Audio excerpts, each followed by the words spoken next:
আসসালামু আলাইকুম। কেমন আছেন আপনারা সবাই? আশা করি সবাই অনেক ভালো আছেন। আজকে আমি আপনাদের সাথে এই সুন্দর জামাটির ডিজাইন শেয়ার করব। আশা করছি ভিডিওটি আপনাদের কাছে ভালো লাগবে। আমার 16 মাসের বাচ্চার জন্য এই জামাটি তৈরি করতে 12 গিরা কাপড় লেগেছে। চারপাশে আমি যে পিতাগুলো লাগিয়েছি তা লেগেছে 3 গজের চেয়েও একটু বেশি। আমার এই জামাটির পুরো ডিটেলস ভিডিও করা হয়নি, আমার কাছে অল্প একটু ভিডিও করা আছে। আপনারা যারা সেলাই কাজ আগ থেকে পারেন তারা ভিডিওটি দেখলে জামাটি তৈরি করে নিতে পারবেন। আপনারা দেখতে পাচ্ছেন এখানে আমি কোমরে কুঁচি দিয়েছি এবং জামাটি গোল গলা ব্যবহার করেছি।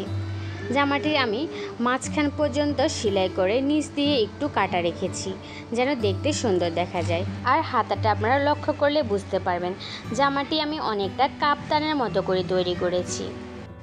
আমি প্রথমে জামার বুকের অংশটুকু নর্মাল গোল জামার উপরের অংশের মতো করে কেটে নিয়েছি।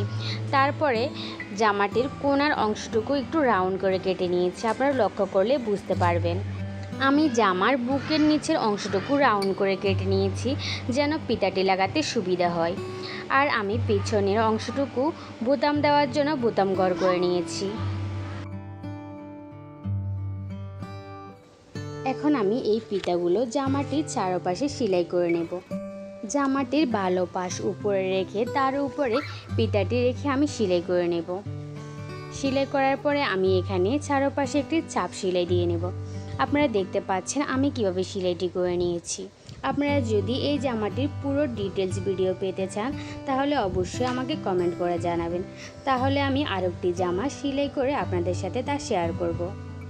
এই পিতাগুলো আমি জামাটির চারপাশে নর্মাল করে সেলাই করেছি, কিন্তু কোণার এর রাউন্ড শেপে আমি কুচি দিয়ে নিয়েছি, না হলে লেসটি দেখতে সুন্দর দেখা যাবে না। আপনারা অবশ্যই কোণায় কুচি দিয়ে রাখবেন।